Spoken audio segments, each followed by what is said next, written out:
Ever feel like life throws you a curveball just when you think you've got things figured out? Hmm. Well, you're mhm. not alone. Right.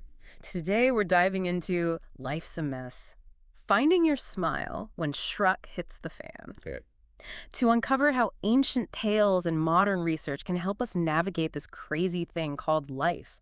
And maybe even find a reason to smile along the way. It's fascinating how this book blends timeless wisdom with practical advice, wouldn't you say? Absolutely. It's not about pretending everything is sunshine and rainbows, Right. but about equipping ourselves with the tools to weather the storms. Yeah. We're talking boosting positivity, managing the inevitable negativity, and building that inner resilience we all need. I think that's what drew me to this book, the idea that we can learn from the past to navigate the present. Take the story of Arion, the blacksmith from Atlantis. Atlantis, now there's a place I wouldn't mind a deep dive into, Hmm. but Arion, he's got it rough, right? Yeah. Surrounded by the beauty and innovation of Atlantis, yet miserable at his forge. He sees his work as drudgery, a prison. Oh. But then he meets this wise man who tells him to forge with his heart. Okay. It's not about changing the work itself, but changing your perspective on it. So it's like instead of focusing on the hammering and the heat, Arion starts to see his work as a contribution, Exactly. a way to use his skills to create something valuable. Exactly. And that shift, my friend, is what this deep dive is all about. Okay. Think about your own life, the pressures of work, the constant digital buzz, the uncertainties of the world. It's a lot. It's easy to feel overwhelmed. But what if, like Arion, we could find a way to forge with our hearts, even amidst the chaos? That's where the book's emphasis on positivity comes in. Right. It's not about ignoring problems, but facing them constructively. And it's not unique to Arion's story either. Life's a Mess is filled with these moments of transformation through perspective. Okay.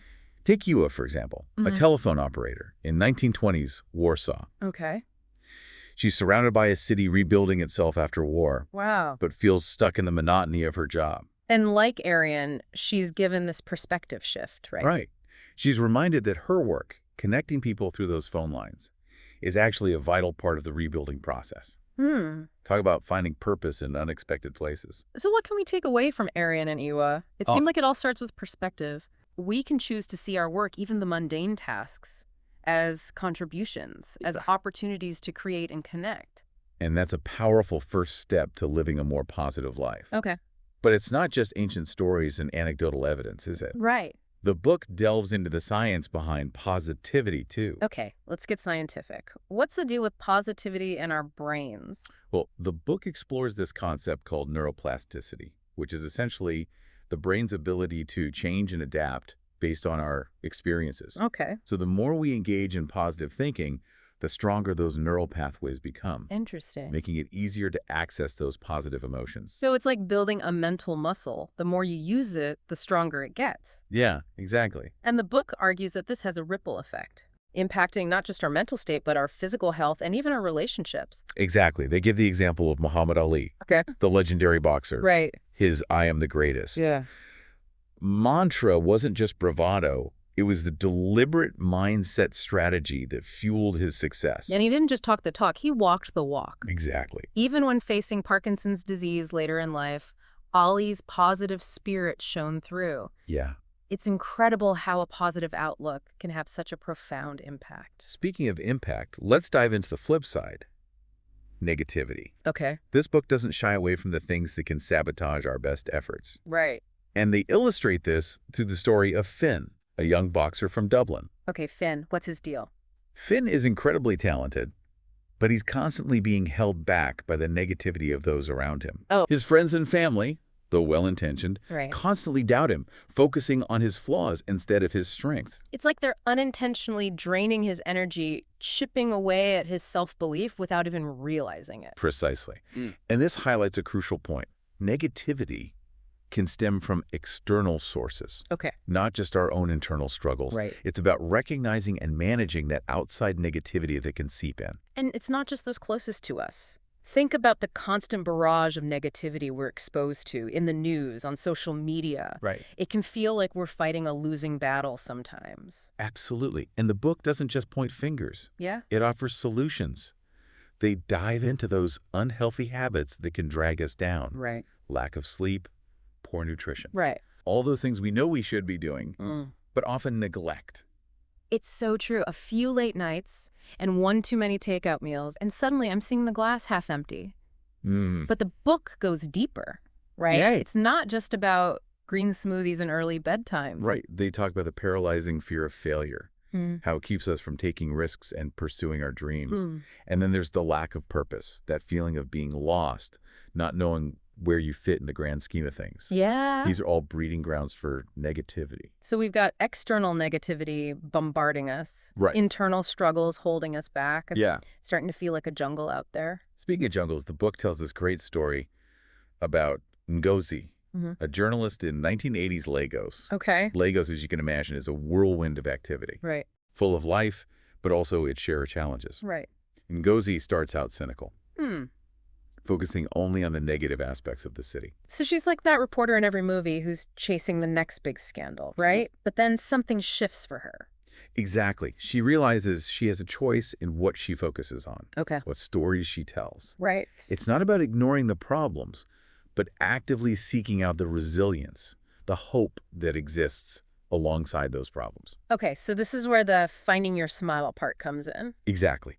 Ngozi's transformation highlights a key message of the book. Okay. We have agency. Okay. We can choose to focus on the negative, or we can actively seek out the positive. Right. Those stories of resilience and hope. I love that. So how do we actually do that? The book must offer some practical strategies for cultivating this positive outlook. They do. And they're surprisingly simple. One is cultivating gratitude, Okay. taking time each day to appreciate the good, Right. no matter how small. Yeah. It's amazing how much of a difference that can make. It's like that saying, gratitude turns what we have into enough. Right. But sometimes you need a little more than gratitude, right? Sure. Life throws some real curveballs. Absolutely. And that's where resilience comes in. Okay. The book tells the story of Barak, a scribe in ancient Babylon. Okay. He's experienced some serious loss, feels totally defeated. Oh, no. But his master, Arioch, teaches him that resilience isn't about avoiding pain. It's about learning to ride the waves. Right. Exactly. Arioch tells a story about a farmer whose crops are destroyed by a storm. Oh, man. Heartbreaking, right? Yeah. But the farmer doesn't give up. He plants new seeds, and eventually his fields flourish again. Okay, I can see where they're going with this. Right? We're all going to face storms in life. Yeah. It's about having the strength to pick ourselves up and keep going. Precisely. And the book connects this ancient tale to the modern concept of self-care. Right. It's about managing your energy, setting boundaries, prioritizing your well-being. Right. Only then can you build the resilience to weather those storms. Which reminds me of another story from the book, Pelops, the Spartan winemaker. Pelops. Right. Now, there's a guy who knows how to recharge. Yeah. Not exactly who you'd picture as a self-care guru, being a Spartan and all. Right. You'd think it was all rigorous training and conquering battles. But Pelops, he understands balance. Right. He's got these rejuvenation rituals, time in nature, enjoying music, simply allowing himself to rest. And that's a powerful message, especially in our always-on hustle and grind culture. Right. It's about recognizing that taking care of yourself, allowing yourself to rest and recharge is not weakness, but wisdom. So we've got ancient blacksmiths, telephone operators, Babylonian scribes, and now Spartan winemakers teaching us about self-care. It's true. I love how this book weaves together these seemingly disparate stories to create a cohesive message. It's brilliant.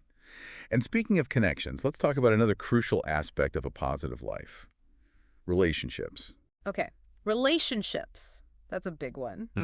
The book must have some interesting insights into how our relationships impact our well-being. They do. And they introduce this fascinating character, Dr. Adrian Chen, Okay. a brilliant surgeon in a futuristic hospital setting. Okay, futuristic hospital. That's got me intrigued. What's Dr. Chen's deal? He's at the top of his game, a total genius. Yeah. But here's the thing.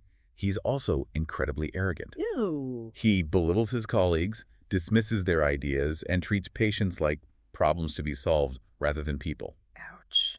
That's not a good look. What happens to him? Well, his arrogance leads to a critical mistake during surgery. Oh, no. And because he's alienated everyone, no one feels comfortable speaking up. Oh. It's a harsh lesson in the consequences of arrogance. Wow. Talk about a fall from grace. So what's the takeaway here? It's about recognizing that our brilliance, our skills, mean nothing if we can't connect with others on a human level. It's about collaboration, empathy, and respect. Exactly. We can't achieve true success in isolation. We need positive relationships to thrive. And speaking of thriving, let's talk about finding that sense of purpose, that feeling of knowing why you're here and what you're meant to do. The book uses a fascinating character to explore this. Claudia, a dancer in Pompeii. Now, Pompeii, there's another place I'd like to visit. Virtually, of course. Virtually is probably best. Yeah. But Claudia, she's living the dream, right? Right. Pompeii is the place to be. And she's at the top of her game. Wealth, fame, everything she ever wanted. But she's not happy. Exactly. She feels empty, like something's missing. So she seeks guidance from a priestess at the Temple of Isis. Okay. A priestess and a temple. This sounds intriguing. What wisdom does the priestess offer? She tells Claudia that to find meaning, she must look beyond herself. Okay. How do your talents serve others? How does your work bring beauty and joy into the world? It's about finding a purpose that transcends personal gain. Exactly. Claudia takes this to heart. She starts using her dance troupe to perform for the community, to bring joy to those less fortunate. Wow. And guess what? What? She finds the fulfillment she's been craving. So it's not just about chasing our own success, but about using our talents, our passions, to make a positive impact. And this isn't just some feel-good philosophy. Life's a Mess backs it up with the story of Viktor Frankl, Okay. the Austrian psychiatrist who survived the Holocaust. Viktor Frankl. His work on finding meaning in suffering is profound. How does the book tie his story into this concept of purpose?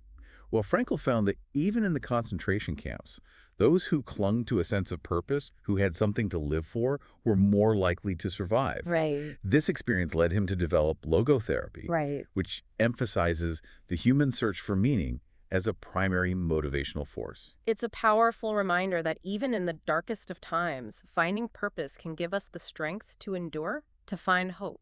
And finding that purpose often starts with looking beyond ourselves, asking how we can contribute to something bigger. So it's not about waiting for some grand revelation, but actively seeking out what matters to us and aligning our actions with those values. Exactly. And Life's a Mess doesn't just leave us hanging with these big existential questions. Ro- It offers practical tips for finding and nurturing our purpose. Okay. Setting goals, engaging in lifelong learning, finding ways to contribute to our communities. It's about taking action, making those conscious choices that lead to a more fulfilling life. And speaking of taking action, the book also dives into the importance of building a positive environment because, let's face it, our surroundings play a huge role in our overall well-being. They do. And it's about being mindful of the company we keep, Right. both online and offline. Right. Are the people in our lives lifting us up or dragging us down? Are our physical spaces calming and inspiring, or are they cluttered and chaotic? Right. And what about the media we consume? Yeah. Are we feeding our minds with positivity or negativity? Exactly. And Life's a Mess offers practical tips for creating a more positive environment, seeking out supportive relationships, Right. creating calming physical spaces, and being mindful of the media we consume. Right. They even use Mr. Rogers as an example. Wait, Mr. Rogers as in, won't you be my neighbor? Mr. So Rogers. only, he was a master at creating a safe, welcoming environment, Yeah. both on and off screen. Right. His whole approach was about validating emotions, encouraging imagination, and teaching kindness and empathy. It makes you realize that we all have the power to create those pockets of positivity. Right. Those spaces where people feel safe, supported, and empowered to be themselves. Absolutely. Now, speaking of empowerment, let's talk about another important aspect of Life's a Mess: spreading positivity to others. So we've been talking about building our own positivity reserves, Yeah. right? But this book isn't just about focusing inward. Right. It also emphasizes the power of sharing that positivity, Yeah. of extending it outward. Exactly. And it's not just about grand gestures either. Right. Life's a Mess reminds us that even small acts of kindness, Right. those everyday moments of compassion and generosity, Yeah. can create a ripple effect. It's about being mindful of the energy we're putting out into the world. Mm. Are we adding to the negativity? Right. Or are we offering a little bit of light? Precisely. They give this example of Keanu Reeves. Okay. He's known for his talent, of course, Right. but also for his incredible kindness. Right. Buying coffee for strangers, Right, yeah. donating to charities, all those random acts of generosity. See, this is what I love about this book. Yeah. It's full of these inspiring examples, Right. these reminders that we can choose to be forces of good in the world, just like Keanu. And it's not just about random acts either. Right. Life's a Mess encourages us to get involved in our communities, Okay. to volunteer our time and talents, Right. to causes we care about. Because when we contribute to something bigger than ourselves, we find a deeper sense of purpose, right? Exactly. Yeah. And it doesn't have to be a huge time commitment either. Even small acts of service, like helping an elderly neighbor with groceries or mentoring a young person, can make a world of difference. So as we wrap up this deep dive into Life's a Mess, Yeah. I'm curious, what's resonating with you most? What's one thing you're going to take away from this exploration of positivity and resilience? For me, it's the reminder that positivity is a practice, not a destination. It's those small daily choices that add up over time. Right. Cultivating gratitude, Oh. nurturing my relationships, Wow. challenging negative thoughts, finding ways to be of service to others. Yeah. These are the things that make a real difference. I love that. It's not about achieving some perfect state of positivity, Right. but about consistently showing up and making those small choices that lead to a more fulfilling life. Exactly. Yeah. And I think that's an important message to leave our listeners with. Okay. You don't have to overhaul your entire life to experience more positivity. Right. Start small. Choose one thing from this deep dive that resonated with you and commit to incorporating it into your life. It could be as simple as starting a gratitude journal, practicing mindfulness for 5 minutes each day, or reaching out to a friend you haven't spoken to in a while. The key is to take action, Yeah. to make positivity a habit rather than just a fleeting thought. Beautifully said. Because when we choose positivity, Yeah. we're not just choosing a feeling, we're choosing a way of life. We're choosing to show up for ourselves and for the world with more resilience, more compassion, and more joy. And that's a choice worth making, wouldn't you say? Absolutely. So as you navigate the ups and downs of this messy, beautiful thing called life, remember the stories, the strategies, and the insights we've explored today. And most importantly, remember that you have the power within you to find your smile even when life throws its worst. Yeah.